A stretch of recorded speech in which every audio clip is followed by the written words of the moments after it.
What's going on, guys, and welcome back to Upper Left RC. Today we're taking a look at this Jeep, or at least I guess what's left of this Jeep. So I went and picked this up at the local hobby shop today, and as you can see, I've done a few modifications to it so that we could build this guy. This right here is my new project.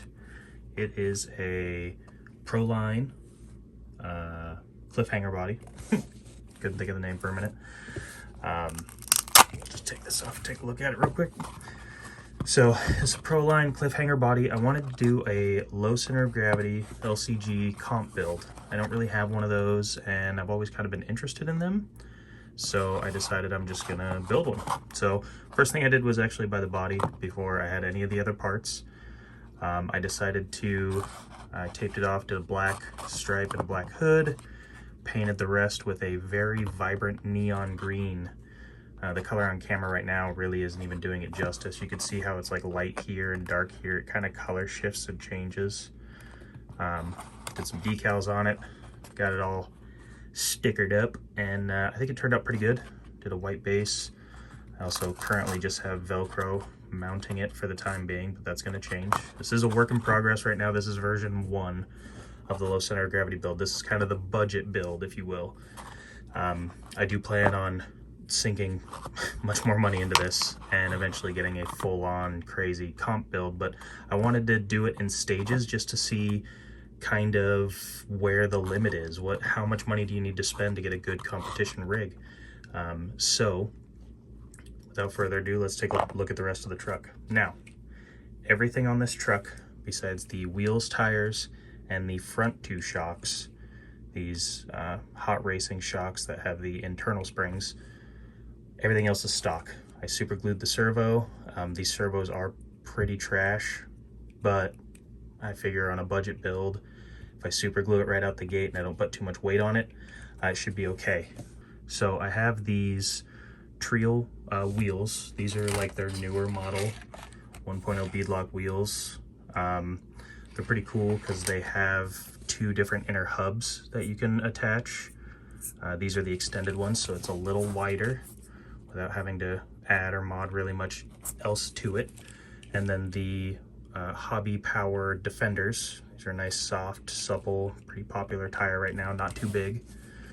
But other than that, these are all just free modifications you can do to this vehicle. I kept the rear stocks, or the rear shocks stock.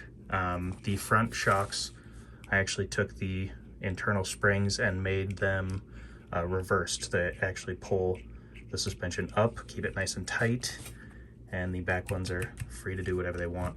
Nice and soft springs, so they kind of sit pretty low. We'll go over some of the other stuff here. I took this tray out. Actually, this is the original tray for the Jeep that I got today, but I had a spare one, so I just hacked the spare one. I basically chopped the front bits off here, remounted the shocks onto the frame rails, gave some clearance up front. I hacked the battery tray just a bit right here. I cut this section out. As you can see, there's a notch here for the fuel cell.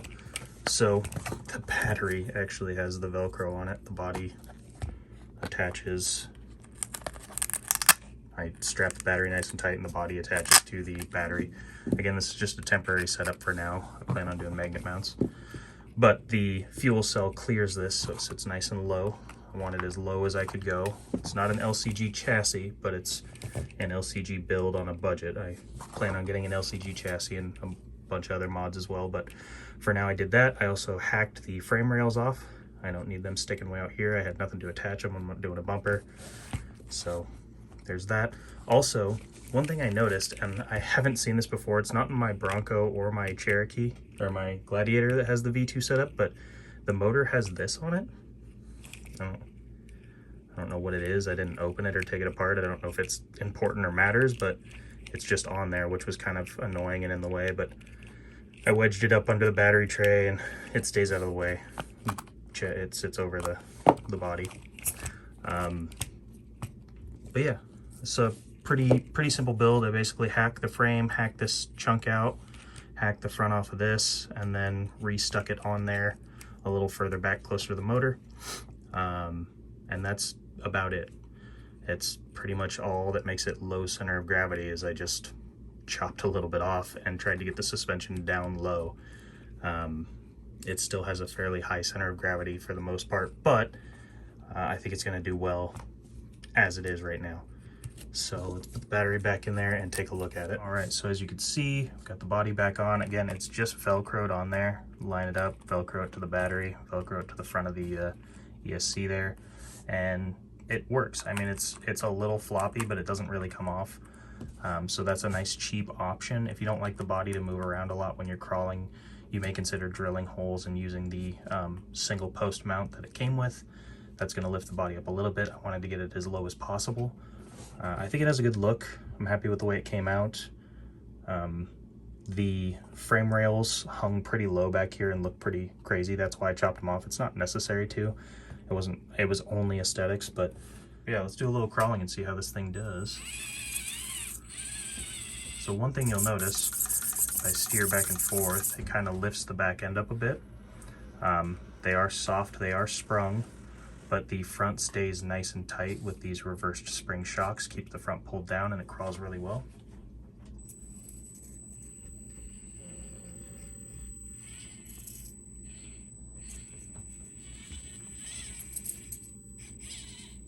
Get some nice flex out of it.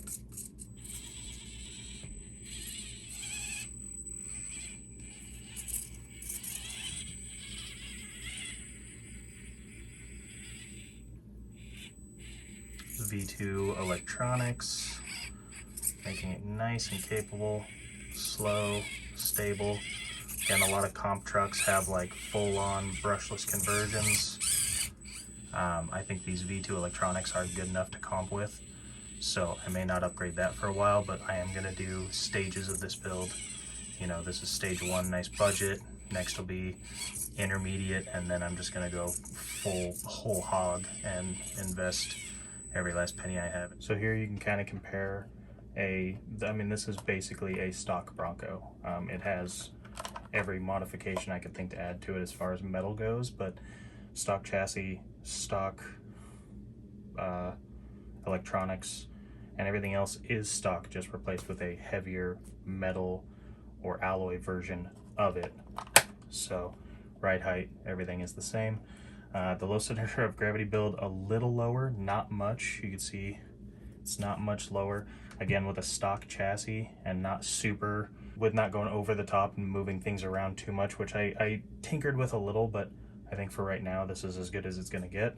Right now we're looking okay. The Gladiator, got one that's still relatively stock as well. Let's see, its ride height's about the same. The width is about the same. These are some RC four-wheel drive deep dish rims that are flipped backwards, and it's about the same width as these with the hex extenders built into the wheels from Trial, so kind of cool. And then this is a heavily modified hard body model that I've put together, and this thing is significantly bigger than this. I don't know if that shows on camera very well, but this sits quite a bit higher. It's much heavier. The other thing with this build is it's a lot lighter than any of my other builds. I'm not going to add a ton of weight to it, not right away anyways. We'll see. I kind of want to balance lightweight parts with weight where it's needed versus just making it super heavy, because that's not always the best way to go. It's fun, but it's not the best way to go when you're doing a comp build. So yeah, not bad. Let's run this thing on some obstacles. Now, the one thing I have noticed, I've done a little bit of testing with this, is it could really benefit from some high clearance links. That is going to be my next necessity upgrade before anything else, because these links do catch on stuff, especially when you have the front suspension automatically pulling itself up and keeping that axle tight. You lose a lot of clearance with standard links.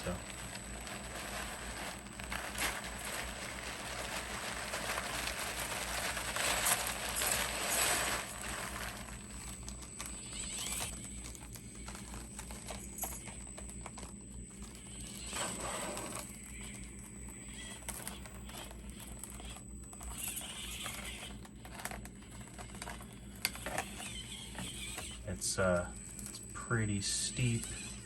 This thing has no problem. This is something where some high clearance links would come in handy.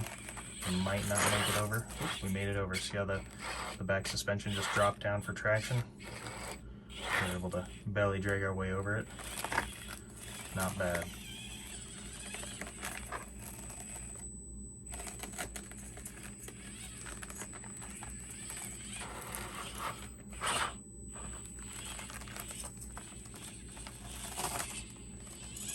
Well, there you have it, guys. Just a little example, a little run of the Proline Cliffhanger budget LCG build. Hope you enjoyed it. I'm excited to see where this thing goes. Short video today, but I do want to give you guys some updates. I've got a lot of projects coming along with continuing with this one, and I think through the month of August, I'm going to attempt to upload every single day. I did it back when I first started. I'm gonna attempt to do it again. So we'll see if that actually sticks. If it does, I'm excited to share content with you guys. They're gonna be a lot of shorter videos, but it should be fun. So hope you guys enjoy. If you have any ideas of things I can do for an intermediate stage 2 build on this, let me know down in the comments. Shocks, axles, steering linkages, any of that. I'd like to have some ideas for some upgrades that are comparable and things that you guys have tried. Let me know. We'll see you in the next video.